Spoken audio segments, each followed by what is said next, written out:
Welcome to the Neurodiverse Lens, a CDL podcast featuring Carolyn and Jordan. Welcome to another episode of the Neurodiverse Lens, a Center for Diverse Learners podcast. I'm Carolyn. I am the Executive Director at the Center for Diverse Learners, and I'm joined here by Jordan, who's our Social Engagement and Communications Manager. Today we're talking about a funner topic. Not that funner is a word, but we'll go with it. A more fun topic. We're talking about neurodiversity in the summertime. And even though that this is a fun topic, I want to acknowledge this is tough. If you're a parent of a neurodiverse child, the summer can absolutely fill you with a sense of dread. So today it is tips and tricks to help make your summer better, to help your child have the best summer possible, given that summertime can be difficult for neurodiverse children. As you may or may not know, I am a proponent of year-round schooling. I think neurodiverse children do better with that consistency and with more breaks. But since I am not ruler of the world, in most places we have summer vacation. So the first tip is do not do a countdown to summer. That can fill your child with dread. That can lead to some negative behaviors, and you're like, where is this coming from? And it's because your countdown to summer is filling them with dread. Even if they don't love school, even if they don't like school, they could still be scared of the change that summer is. It is a complete disruption to their routine. So don't do the countdown leading into summer. You're just adding this anxiety every day. The second piece is it's really, really important to start preparing for summer the second you are done listening to this episode, and you absolutely must listen to the entire episode before you run and do our tips and tricks. So today we're going to focus on ways we can support parents during the summertime. I really wanted to talk about how my parents or families prepare their neurodiverse kid for transitions like going to camp or visiting relatives or even just taking a little vacation. What might that look like for the parent, the child, or if they're visiting grandma and grandpa, what might that look for grandma and grandpa? Yeah, great question. So preparation. First is you as the adult need to have a sense of what is going to happen so you can articulate it to your child. You need to prepare. Now, if you're a parent of a neurodiverse child, you're probably a little bit thinking in your head, how can I fully prepare for how my neurodiverse child is going to deal with things? Absolutely, I'm acknowledging that. But you also want to prepare for the things that you can do. Second, rehearse as best as you can. If your child is going to be having a sleepover, say at grandma and grandpa's house for the first time and you're not going to be there, you might want to call grandma and grandpa and say, what are some of the things you're going to do? And maybe pre-do those things with your neurodiverse child. You want to have a conversation with grandma and grandpa about the rules at their house. Chances are they're not going to be the same rules as your house. I mean, it's quite cliche how grandparents often are a lot softer with their grandkids than they were their kids. So that's okay. They do not have to have the same rules as you. They do not have to follow the same routine as you. The caveat being that some children, it might have to be a little bit more structured and you might have to take control. But in general, it doesn't need to be the same. But you do need to prepare your kids for what the rules are at grandma and grandpa's house. And you need to be explicit. So if it is going to be okay for your child to eat a little bit worse at grandma and grandpa's house, have that conversation ahead of time. Set the ground rules. So at grandma and grandpa's house, they control what you eat, and I trust them to make the right decision for you. So when they're there and grandma and grandpa say you can have ice cream without your dinner, the child is prepared to listen to grandma and grandpa about that. If the bedtime routine is going to be different at grandma and grandpa's house, talk to them ahead of time. Okay, what bedtime routine is going to be like, and then you can mimic it at your house and prep for it. The other piece is making sure that grandma and grandpa understand your child's neurodiversity and how it presents so that they're prepared, and support them in a way that is non-judgmental. they may not ask questions in the way that we want them to. Sometimes people who are not familiar with neurodiversity can say things like, oh, everyone's a little ADHD now. When I was a kid, I didn't need, and obviously that's not everyone, but these things are, I see them on social media. I'm seeing people say these things. We don't need to completely change people's mindset, but we want to prepare them. And I'm saying grandma and grandpa, but this could be staying at a friend's house, talking to the parents ahead of time. This could be going to camp, making sure you know what the camp rules are so you can review the camp rules with the kid. The other thing you need to prepare your child for is what to do when they're overwhelmed or when things aren't working. You don't want them to communicate that in a meltdown, even though for some kids that is an acceptable form of communication if they're still learning other ways. But obviously we want to try to avoid meltdowns. So you want to go over with your child, okay, when you're feeling like your breath is short and you're feeling angry and you can see yourself clenching, okay, what are you going to do? Are you going to say, I need a reading break or I need time alone, and empower your child to do that piece if you're not going to be there?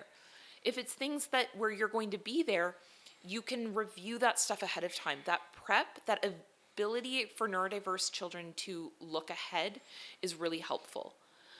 If when we're talking about neurodiversity and we're talking about learning issues, prepping anyone your child's going to be interacting with, some of the things that they can't do. If your child can't read a menu yet, summer vacation is not the time to embarrass the child over this. Make sure the people who are caring for your child know that your child might be dyslexic and can't read or have other learning issues.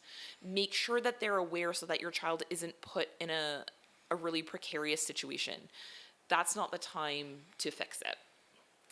Yeah, absolutely. And kind of talking about the looking ahead piece, visual schedules. I want to talk and see maybe like, would that be a good idea to implement, at camp, at a relative's house, at a family friend's house, if a child is going there for the day or a night or a whole week?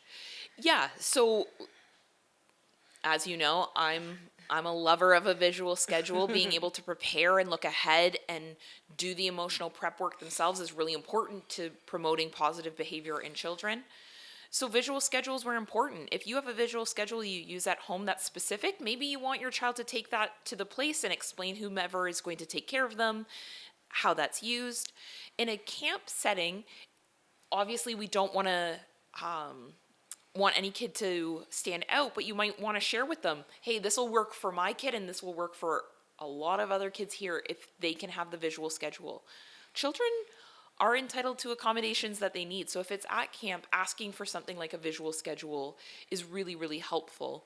My suggestion is that if you're sending your child to camp, you want them to have some knowledge about neurodiversity.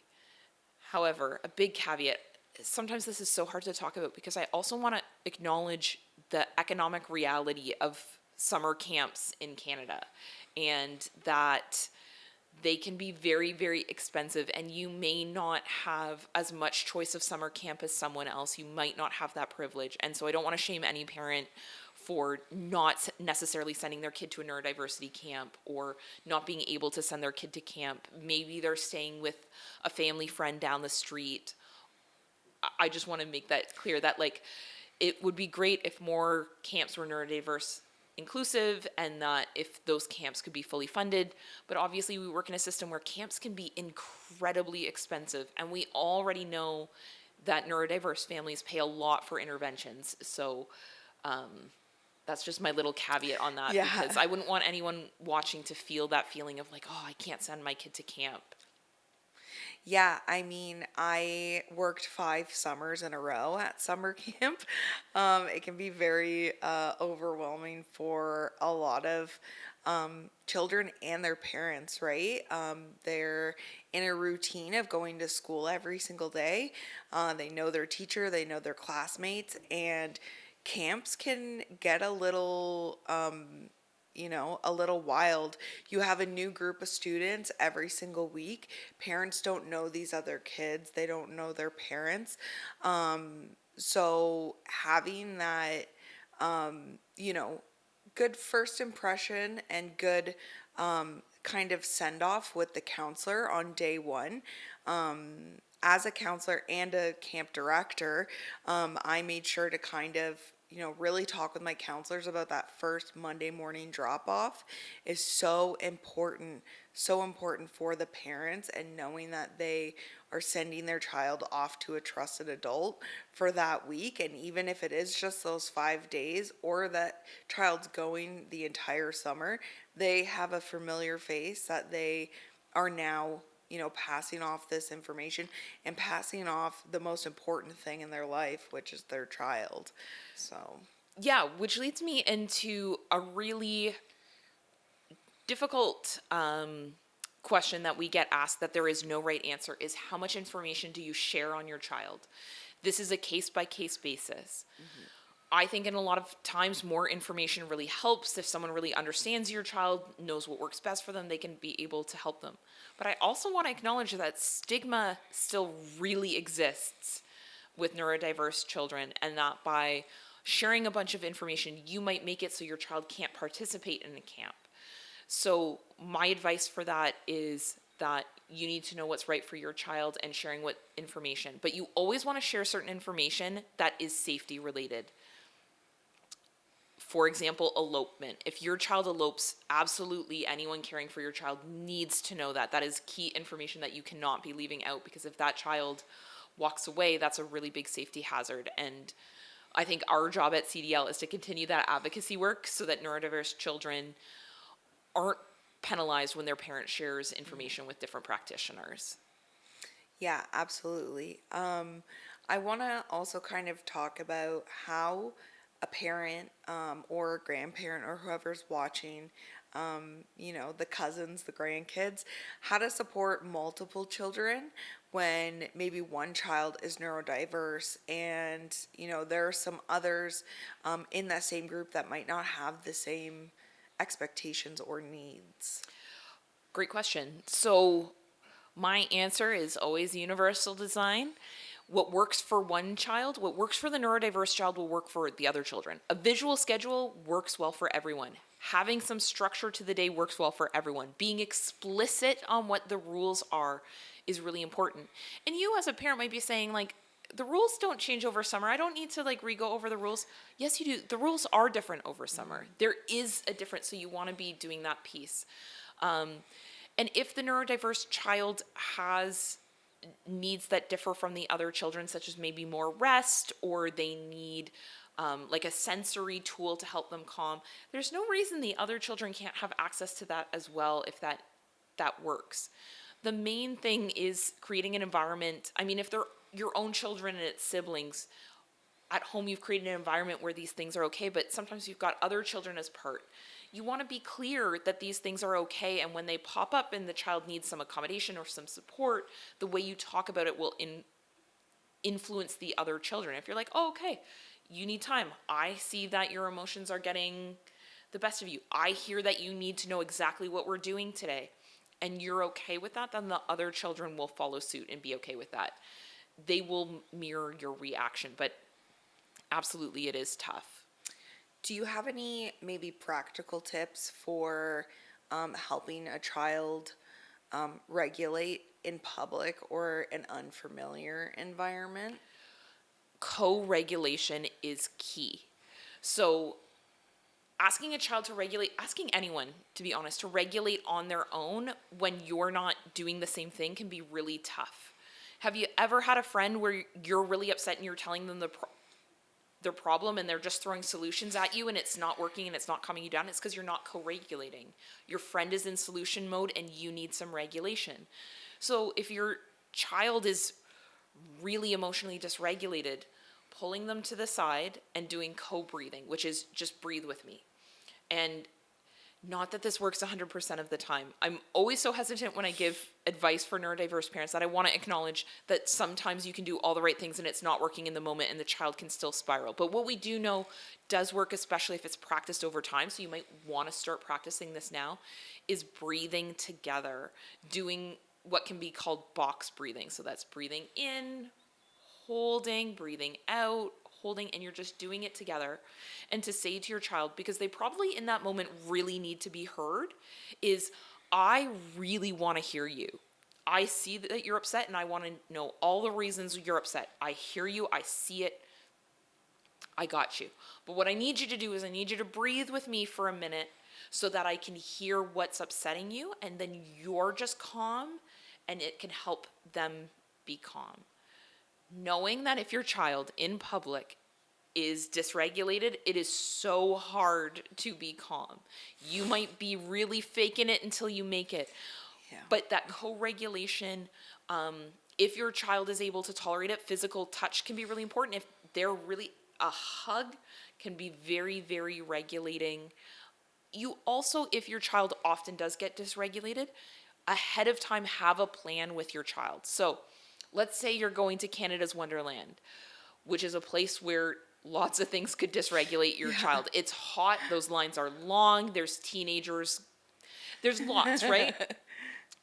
Is having a plan ahead of time what's going to happen with your child so that they know it's not punitive, but they know what you're going to do. So, okay, we're going to Wonderland. If you get dysregulated while we're in a line, we're going to try to breathe for a minute in the line and see if that helps. If that doesn't help, we're going to leave, and we're going to get our hands stamped, and we're going to go outside of the park, and we're going to go sit under the trees for a while until you're ready to come back. Not as a punishment, because you deserve what you need, and this is what's going to happen. And you can even say, if this means we stay at Wonderland a little bit later because we took a side away, you'll still get the same amount of time in the park, but this is what's going to happen if you're dysregulated, way ahead of time.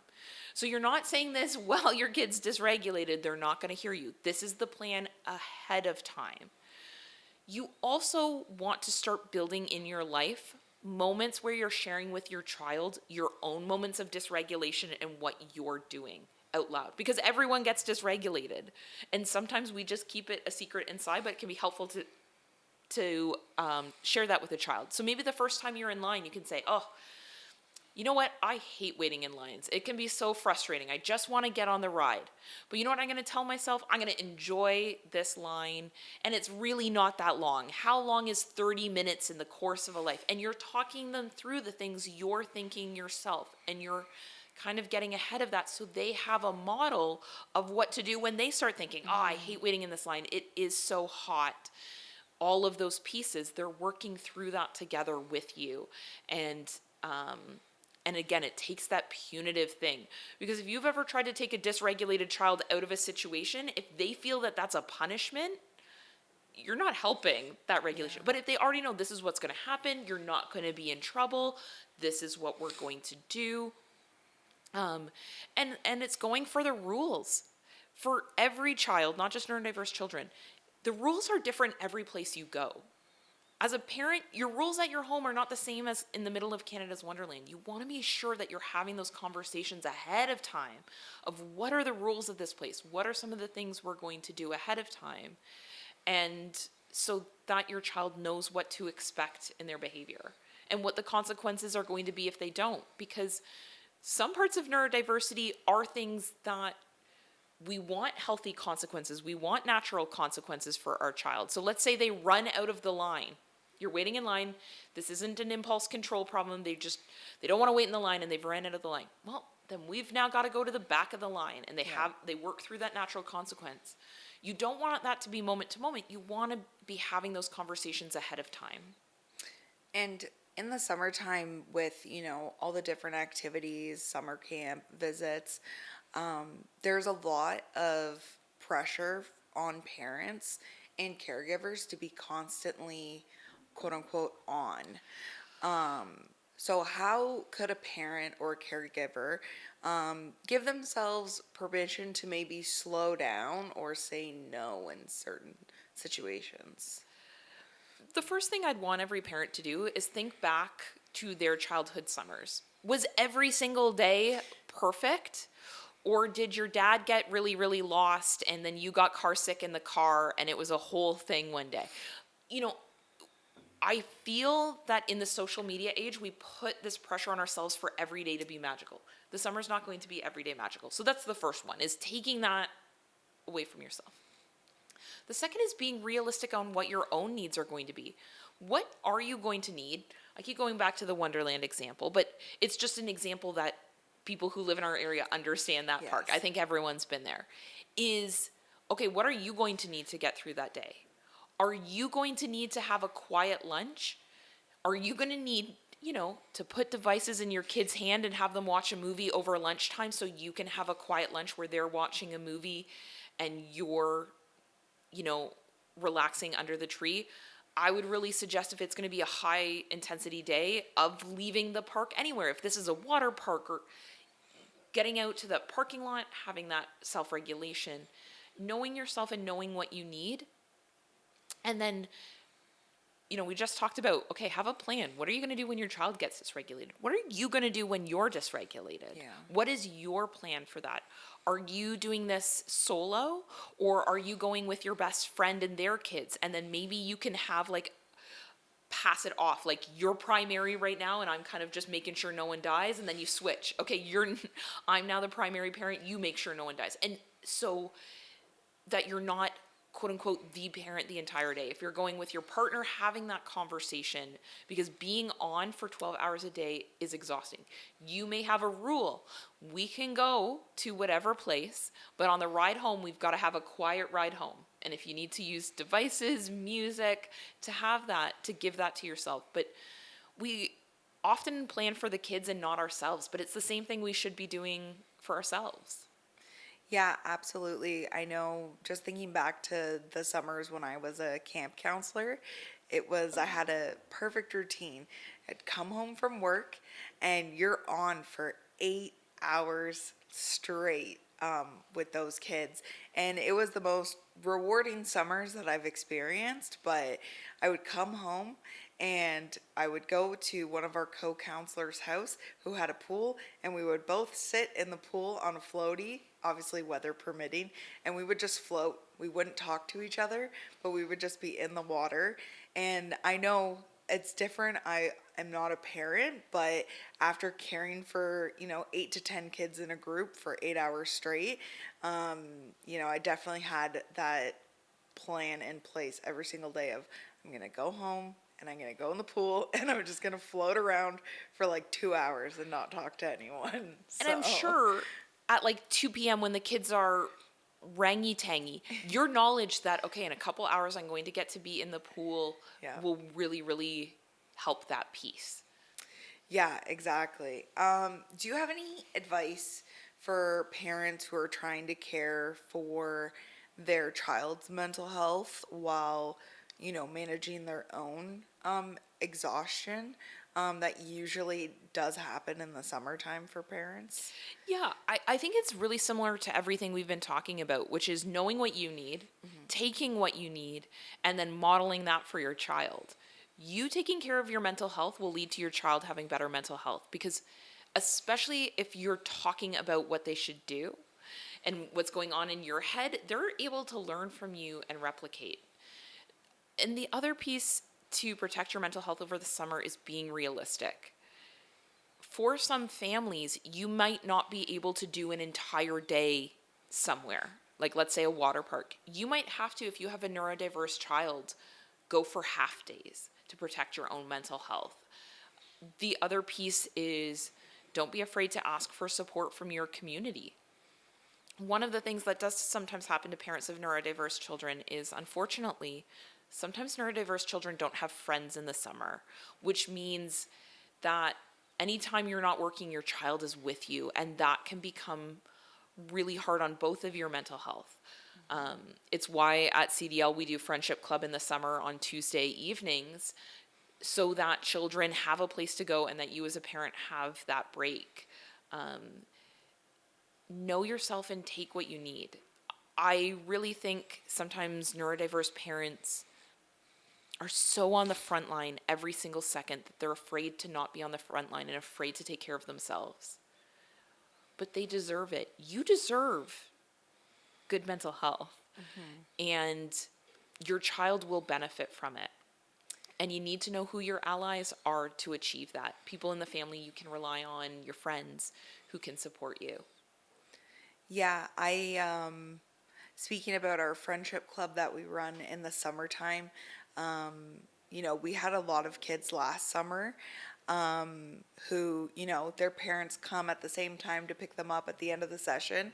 And us as staff members don't even have to be there to facilitate, one parent giving their phone number to the other parent, and then hearing the next week about how over the weekend, those 2-3 kids had a play date on the weekend, and just knowing that we're able to kind of create that environment where a group of kids can now, have those friendships outside of the four walls that we host that program, is super rewarding, and it's an amazing feeling being able to kind of facilitate that friendship beyond CDL.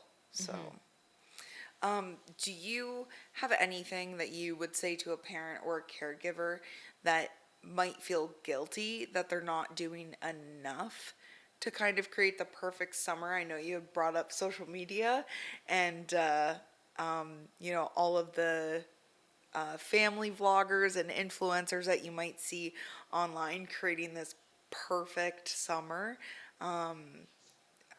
Do you have anything that you might want to say to a parent about that? Yeah, the perfect summer doesn't exist. There is so much you're not seeing behind closed doors. And also, what's perfect for one person isn't perfect for another. Sometimes neurodiverse kids need a lot of rest in the summer, and their summer might look more restful. I think as a parent, if your mindset is on trying to create something other than the feeling of belonging and fun and love, it's an endless thing you could chase. You could take your kids someplace wonderful every single day and then be guilty that you didn't go on an international trip. Or you could, every day take your kid to the splash pad. And I mean, have you ever seen a splash pad? Kids love it. They don't need a water park. Like, we've mentioned these big things, but kids don't need that to have fun. They need you, they need social interaction, and they need the things that they enjoy. I think this chasing of bigger and bigger things is one of the elements that's causing so much harm sometimes on neurodiverse families, because doing an event every day is, for some neurodiverse families, isn't a good thing. The kid is tired, and it's leading to the dysregulation.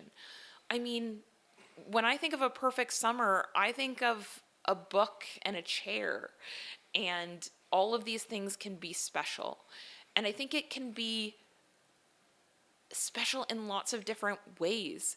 If you had a family movie night and it's just, you make a blanket fort in your basement, these things are special. You may not be able to do things that other families can do because of your child's needs. That's realistic. Like I've mentioned Wonderland earlier, there are families listening who their child is not ready to do something like that, or something like that would be not enjoyable for their child at all. That's okay. If your child really loves reading comic books alone, and the support you give them over the summer is making sure that you get them just to soccer practice, that's enough. We need as a society to stop having this, in my opinion, this like more culture of bigger and better and special. The love between a parent and child is special. The time that a child spends with their parent that is loving and caring and is special. You don't need the big things. And it's hard if you have a neurodiverse child to sometimes watch the things that other families are accomplishing or doing and knowing that those things are out of reach for you. But what you're chasing is wonderful memories, and it doesn't matter where those memories are made. And I want to give neurodiverse parents the permission to have the summer that makes sense for them, and to know that, really hear me when I say, no matter what you did this summer, if you love your kid, you'll have a little bit of summer guilt. You'll say, oh, I shouldn't have worked this summer, even if you did a million wonderful things. There's always that thing that you'll want to do better. But if your child had fun and felt loved that summer and had a sense of belonging with the family, like, what more can you ask for? I can definitely speak to that in the sense of, you know, as a child growing up, I never went to summer camp. I was lucky enough that I had 8 cousins that I got stuck with every summer, so it was kind of like our own summer camp at my grandparents' house. But yeah, we didn't have a lot of money, time, or resources to go on these big extravagant trips. And I remember many of days just, they were spent outside running through the sprinkler on a concrete driveway. So it was more than enough fun, and I made so many memories with my cousins during that time. And like you were saying, there's so much guilt that you want to make this perfect summer, but as long as your child is feeling supported and involved, and letting your child also help plan activities that they want to do, could make for a fantastic summer for both the child and the parent or caregiver. Was there anything that you wanted to maybe plug or talk about CDL and this upcoming summer? Well, I think it makes sense to talk about our friendship club. Tuesday nights at our Rotary Youth Center. All of the information is on our website, diverselearners.ca, or on our social media. You can register. Your children will have facilitated social time upstairs where we help them make those friendships, we help them make those connections, and we have some fun activities to run them through. Well, you as the parent get to, if you like, participate in our parent support group in the basement and get support from other parents who are going through the same thing you're going through. So I really hope that local neurodiverse families check this out and are able to access it. I did Friendship Club last summer. I know you did as well. I absolutely loved it. Mm-hmm. It was great to see kids who are sometimes shut out of other experiences get to have that summer experience. So really excited to do it again this summer. Yeah, I'm really excited to see more friendships grow between the kids, but also the friendships grow between the parents.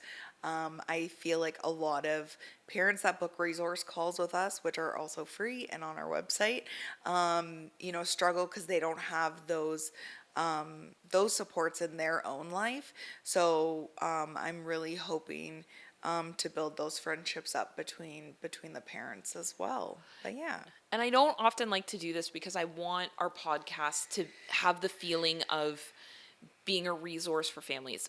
But when we talk about that Friendship Club, we do not have any funding for Friendship Club. It is something that we do because we really, really believe it, but we have no grant support for our Friendship Club. So if anyone watching thinks, wow, that would be great. Maybe your kids are older, maybe you're a neurodiverse adult, maybe you're someone who's just really interested in these topics. If you can donate, you can find that on our website as well. It helps us run things like Friendship Club. And perhaps if next year we receive more funding, we could do it more days of the week, which would be amazing. So I want to thank everyone for listening. And I want every parent who's listening right now, let go of the idea of the perfect summer. It doesn't exist. I understand that your child may have a different summer experience than other children. Mm-hmm. Don't let the weight of other people change you. The fact that you listen to this entire podcast to hopefully have a better summer for your child tells me a lot about who you are as a parent. So please give yourself permission to just enjoy the summer as is. Thank you for listening to the Neurodiverse Lens, a CDL podcast. For more information, visit diverselearners.ca.